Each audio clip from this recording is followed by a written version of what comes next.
甲社区修发配区域换感应灯，敢若民众挖过来的时阵，灯才会光。边仔电源开关嘛拢搭标语来做提醒。大厅阁用大开窗的设计，或大量的自然光线照入来，减少日时开电火的时间，来省社区的公共用电。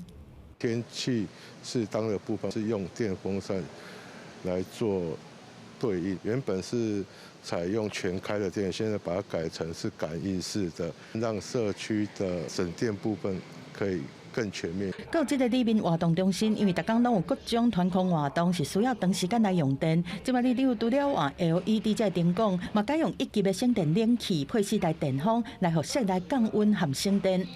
电把它分流，就是用的某个区域就开那个区域就好。温度如果超过28度，我们就把它开，先开定时4个小时，然后让冷气循环、电风扇循环。为着要供应热天民众较悬的用电的需求，台电爱启动更较侪发电机组来应用，造成热天供电成本是一直起哩。针对主体和细经店，当年6月到9月4个月是采用热天的电价来算钱。根据台电的估算，一般的家庭热天平均1个月用电量413度，1个月电池是1023块。那毋是热天1个月平均的用电量是301度，月电池593块，电池大约增加430，起伏73%。冷气的滤网要定期的清洁，让它的效能够更好。会建议大家在每个礼拜都清一下。开的时候的温度会建议设在26到28这个范围，因为每大概升高1度就可以省大概6%到8%的电。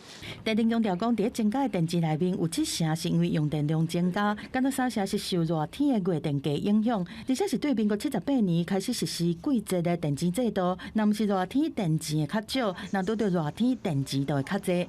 记者综合报道。